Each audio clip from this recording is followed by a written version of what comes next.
बात करते हैं श्रद्धा हत्याकांड की। श्रद्धा मर्डर केस से जुड़ी बड़ी खबर है। आज एक बार फिर से आफताब का पॉलीग्राफ टेस्ट करवाया जाएगा। आफताब को एफएसएल दफ्तर ले जाया गया है।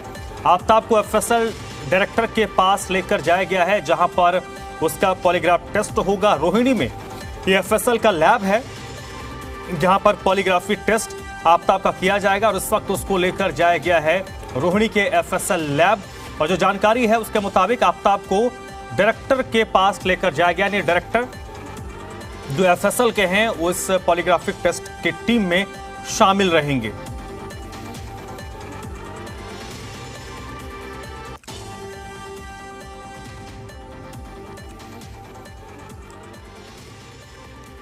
इस वक्त मेरे साथ प्रमोद शर्मा जुड़ चुके हैं, जी मीडिया संवाददाता। इसी पर ज्यादा जानकारी के साथ प्रमोद, अब तक 2 दिन तक उसके साथ पॉलीग्राफ टेस्ट हुआ है, कई सवालों के जवाब तलाशने की कोशिश की गई है, आज भी उसको कंटिन्यू किया जाएगा। कौन से सवाल हैं जो आपकी इंफॉर्मेशन के हिसाब से अधूरे हैं, जिसके जवाब नहीं मिल पाए अभी तक? देखिए, बिल्कुल आज आफताब का तीसरा सेशन जो है वो पॉलीग्राफ टेस्ट का होगा। इससे पहले 2 सेशन हुए थे, मेडिकल रीजंस की वजह से वो कंप्लीट नहीं हो पाए थे, तो इसीलिए आज तीसरी बार एफएसएल की लैब में उसको लेके आया गया है। दरअसल आफताब से काफ़ी सारे सवाल हैं जो कि श्रद्धा हत्याकांड के दौरान और उसके बाद उसके बॉडी को ठिकाने लगाने को लेकर है। काफ़ी सारे सवाल जो है वो पुलिस जानना चाहती है, पूरी कहानी बताइए, पूरी थ्योरी बताइए, लेकिन पुलिस को ये सब देखना है कि क्या पुलिस को बताई हुई तमाम जो बातें हैं, जो कहानी है, उसमें कितनी सच्चाई है। इसलिए पॉलीग्राफ टेस्ट के ज़रिए उसके सच और झूठ को पकड़ने की कोशिश की जाएगी, क्योंकि जो उसने दोनों दवाई खा ली थी तो बॉडी के पैरामीटर बदल गए थे, जो कंक्लूड नहीं हो पाया था जो पॉलीग्राफ टेस्ट है। लिहाजा उसे आज भी लाया गया है। अभी मेडिकली वो बिल्कुल फिट है। उसका आज तीसरी बार जो है तीसरा सेशन शुरू होगा पॉलीग्राफ टेस्ट का, और पॉलीग्राफ टेस्ट होने के बाद जो है ये उसको एग्जामिन करने के बाद ये फैसला लिया जाएगा कि उसका नार्को टेस्ट कब किया जाना है, क्योंकि कोर्ट की तरफ से 3 जो तारीख है वो दी गई है, 28 यानी कि आज, 29 यानी कल और 5 दिसंबर। इन 3 तारीख में ही पॉलीग्राफ टेस्ट और नार्को टेस्ट पुलिस को किसी भी सूरत हाल में ख़त्म करना है। लिहाजा आज पॉलीग्राफ टेस्ट अगर कंप्लीट हो जाता है तो उसके बाद अंबेडकर हॉस्पिटल में आफताब का नार्को टेस्ट होगा। उसके लिए जो पूरी तैयारी है वो कर ली गई है। इससे पहले अगर आज कंक्लूड नहीं हो पाता है तो कल मुमकिन है उसे दोबारा लाया जाएगा, लेकिन क्योंकि जो नार्को टेस्ट की सुविधा है वो अंबेडकर हॉस्पिटल में ही है और वहाँ पे जो ऑपरेशन थिएटर में उसे ले जाया जाएगा, उसे दवाई सीरम दिया जाएगा और उसके बाद डॉक्टरों की और एक्सपर्ट की निगरानी में उसका नार्को टेस्ट किया जाएगा। लेकिन उससे पहले पॉलीग्राफ टेस्ट करना बहुत ज़रूरी होता है, क्योंकि ये नार्को टेस्ट करने से पहले polygraph test, brain mapping test, ये सब कुछ जो है नार्को टेस्ट का ही एक हिस्सा है, क्योंकि पॉलीग्राफ टेस्ट के ज़रिए ही काफ़ी सारे जो सच और झूठ का पता चलता है। फिर उसको आगे कंटिन्यू किया जाता है ब्रेन मैपिंग के ज़रिए, और फिर जो सब्जेक्ट होता है यानी कि जो आरोपी होता है उसे नार्को टेस्ट के लिए ले जाया जाता है।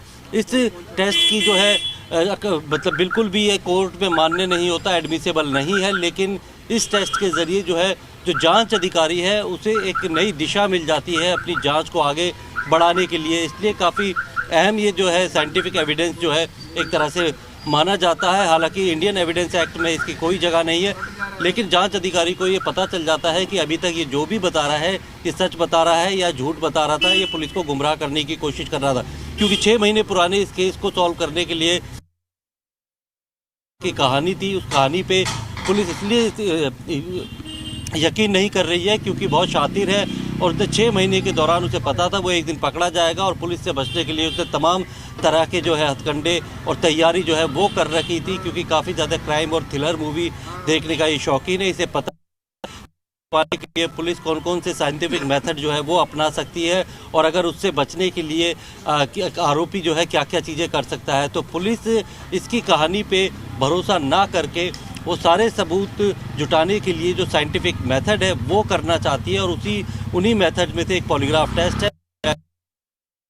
नार्को टेस्ट के बाद लगभग स्थिति जो है वो साफ हो जाती है, क्योंकि कहा जाता है कि नार्को टेस्ट में जो है जो भी सब्जेक्ट होता है उसके दिमाग के अंदर दफन जितने भी राज होते हैं, सीने में दफन जितने भी राज होते हैं सेशन है। वो जो सेमी कॉन्शियस कंडीशन में है वो बता देता है। तो ऐसे में जो पॉलीग्राफ प्रमोद ये बताइए, आज तीसरा सेशन है, स्थिति काफी ज्यादा जैसे आपने बताया कि 2 सेशन हो चुके हैं, आज का ये सेशन कितना लंबा चल सकता है? और कुछ सवाल अगर जिसके बारे में आपको आपके सोर्सेस के मार्फत जानकारी हो जो अधूरा रह गया हो, क्योंकि 2 सेशन में बहुत सारे इन्फॉर्मेशन निकले होंगे, कुछ अनसुलझे सवाल होंगे, अधूरे सवाल होंगे, उसका जवाब तलाशने की कोशिश होगी।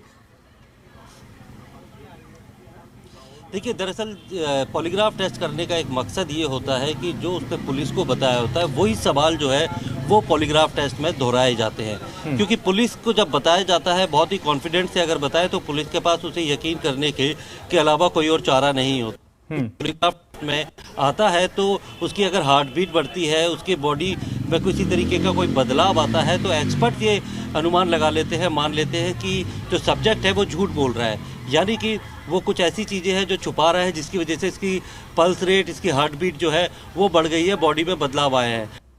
तो सच बोलता है तो बॉडी में किसी तरीके की बदलाव नहीं होती, तो उस चीज़ को वो मॉनिटर करते हैं, वीडियोग्राफी की जाती है, उसको फिर बाद में एनालाइज किया जाता है। और जब एनालाइज किया जाता है पता लगाया जाता है किस सवाल पे जो है इसने झूठ बोला था, किस सवाल पे ये घबराया था, फिर उन्हीं सवालों को लेकर जो है नार्को टेस्ट में जाया जाता है।